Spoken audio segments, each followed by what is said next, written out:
makan siang ya gratis adalah wujud daripada tanggung jawab pemerintah. Ya, sebetulnya sudah banyak program sekarang, ada kartu anak sehat, kartu Indonesia Pintar, tapi sekarang kita mau langsung ke akar masalah.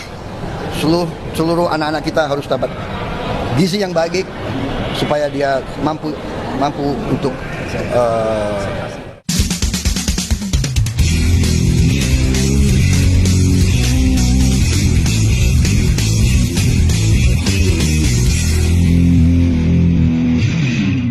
Saya itu jujur geli banget dengar program makan gratis dari pasangan Prabowo Gibran ini. Ini program pembodohan yang memang sengaja didesain oleh mereka untuk hanya sekedar mencari popularitas belaka. Sudah lama sih saya ingin ngomong tentang ini, tapi belum ada waktu.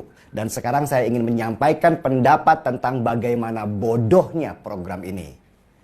Menurut tim suksesnya Prabowo Gibran, program makan gratis yang nanti akan mereka jadikan program utama kalau Prabowo jadi presiden itu, biayanya itu sekitar 1 triliun rupiah per hari.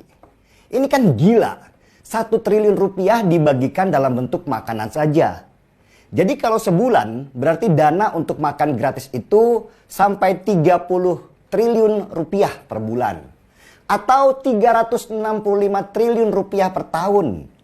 Kalau Prabowo jadi presiden, maka program makan gratis itu akan menggunakan dana negara 365 triliun rupiah per tahun dikalikan 5 tahun.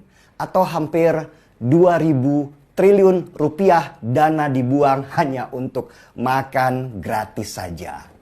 Gila, 2.000 triliun rupiah selama 5 tahun untuk makan gratis. Bayangkan coba, pembangunan kota sebesar IKN di Kalimantan Timur saja hanya menelan biaya kurang dari 500 triliun rupiah. Pembangunan kereta cepat saja hanya makan biaya 112 triliun rupiah. Itu juga utang. Ini makan gratis, habiskan uang 2.000 triliun rupiah. Terbuang begitu saja tanpa ada nilai tambah apapun. Selain hanya menyenangkan perut orang, tetapi otaknya kosong. Banyak banget keburukan dari program makan gratis ini. Dan pertanyaannya yang utama, apakah anggarannya tidak akan bocor dan disunat? Biasalah orang kita, kalau ada proyek, yang utama dulu dari mereka adalah bagaimana dapat komisi dari proyek itu. Dengan anggaran proyek sekitar 2.000 triliun rupiah, kebayangkan kalau komisi mereka itu bisa sampai 10%, itu baru di tingkat elit atau pusatnya. Kalau sudah turun ke bawah, ke pemerintah daerah, itu dipotong lagi. Kecamat dan lurah kena potongan lagi. Belum kalau dananya lari ke sekolah, itu dipotong lagi. Akhirnya yang lari ke siswa cuma nasi putih dan nugget saja yang murah. Toh namanya juga makan siang. Ya seadanya sajalah. Ini sekali lagi saya bilang adalah program pembodohan. Hanya program populis yang gak masuk akal. Dan nanti kalau dijalankan, kebayang tingkat korupsinya luar biasa besar. Belum lagi kita harus impor beras, daging, susu. Karena daging dan susu stok kita itu tidak cukup untuk dalam negeri. Karena memang kita bukan produsen daging dan susu. Akhirnya kita harus impor dari Australia dan New Zealand. Siapa yang dapat untung? Ya importirnya, karena mereka bisa matok harga. Siapa importirnya? Ya oligarki-oligarki yang ada di kubunya Prabowo dan Gibran yang udah merem melek kesenangan kalau Prabowo menang dan mereka dapat proyek yang luar biasa besar. Negara akan dirampok habis-habisan atas nama program negara yang legal. Gila nggak? Nah pertanyaannya, kenapa sih ada negara-negara di dunia yang bisa mengadakan program makan gratis itu? Itu karena stok pangan mereka berlimpah. Contoh di India misalnya. India adalah pengekspor susu nomor 2 di dunia sesudah Amerika. Mereka kelimpahan produksi susu di dalam negeri. Kalau susu ini nggak disalurkan, maka peternak akan rugi dan industri susu juga akan mati.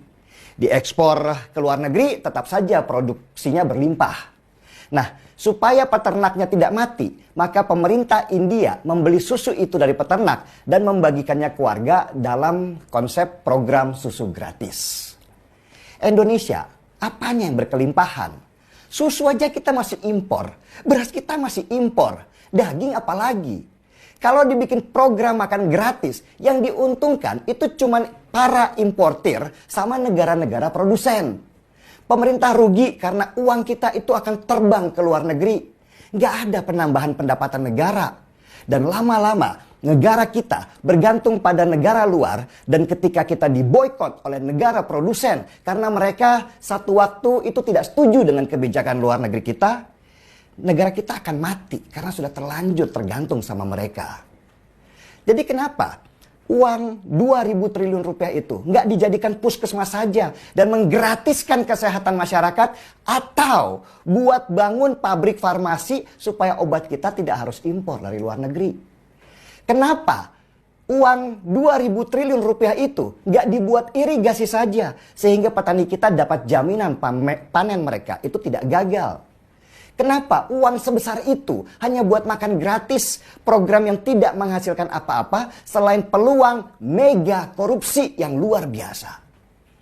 Coba contohlah program Ganjar Pranowo yang ingin bangun infrastruktur internet supaya lebih canggih dan merata dari Aceh sampai Papua.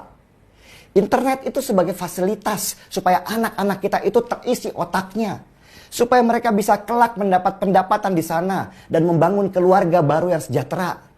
Seperti kata Kiai Kampung kepada Prabowo dulu, kasih kami kail, jangan kasih kami ikan. Program makan gratis, BLT, bansos hanya membuat rakyat kita jadi lemah mentalnya dan jadi bangsa yang peminta-minta, bukan bangsa yang tangguh melewati krisis global. Gila sih program makan gratis itu. Entah gimana lagi harus bilangnya, karena program itu benar-benar gila. Gila rencana korupsi besar-besarannya. Mending saya seruput kopi dulu daripada ikutan gila.